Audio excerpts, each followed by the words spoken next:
Good morning friends. ඉතින් අපිට නම් ලොකු අලාභහානියක් උන්නේ අපිට සහ අපේ කෙනල් එකට ඒ වගේම අපේ සුරතලුන්ට.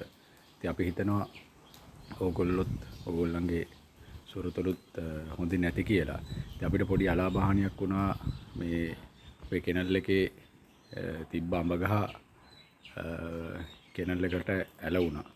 සහ එකේ මෙන්න මේ වගේ ලොකු අත්තක් කඩාගෙන වැටුණා. ඉතින් ඊට පස්සේ අපිට මේ ගහ අදින්න සිද්ධ වුණා. අඹ ගහ.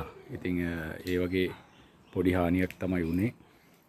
ඉතින් වතුරත් ආව සාමාන්‍ය අඟල් 4ක වගේ මට්ටමට ආවා. ඉතින් අර ඒවා මේ අපේ පිහිටි පොළොවක් නිසා වතුර ඉක්මනින් බැහැලා ගියා. ඉතින් ඔන්න ඕක තමයි අපේ සිටුේෂන් එක. ඉතින් තාමත් වතුර තියෙනවා. ඉතින් දැන් අඹ ගහට මොකක් හරි පිළියමක් යොදන්න තියෙනවා.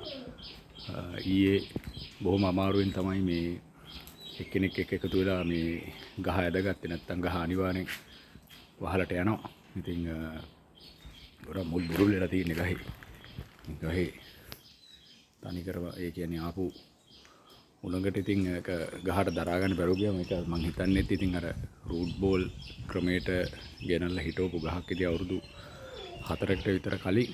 ඉතින් මේ මං හිතන්නේ මුල් පද්ධතියත් අර ස්වභාවිකව පොඩි කාලේ ඉඳලා වැවෙන තරම් ශක්තිමත් හැදෙන්නේ නැතුව ඇති. නැත්තම් අනිත් ගසුත් මේව ගැලවෙන්න ඕනනේ.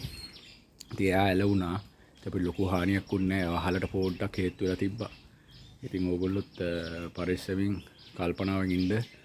තාම ඉතින් මේක ඉවරද කියලා දන්නේ නැහැ. දැන්ට නම් අපිට සම්පූර්ණයෙන්ම වගේ පායලා තියෙනවා. ඉතින්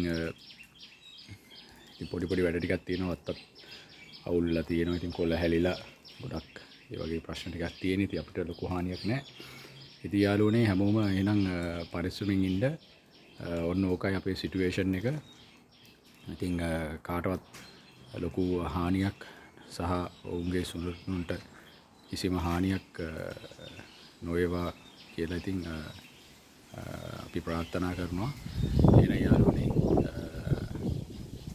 අපි ගිහිල්ලා එන්න පොඩි වැඩ ටිකක් තියෙනවා. මේ වස් කරන්න පොඩි වැඩ ටිකක්. එහෙනම් හැමෝම පරිස්සමෙන් ඉන්න.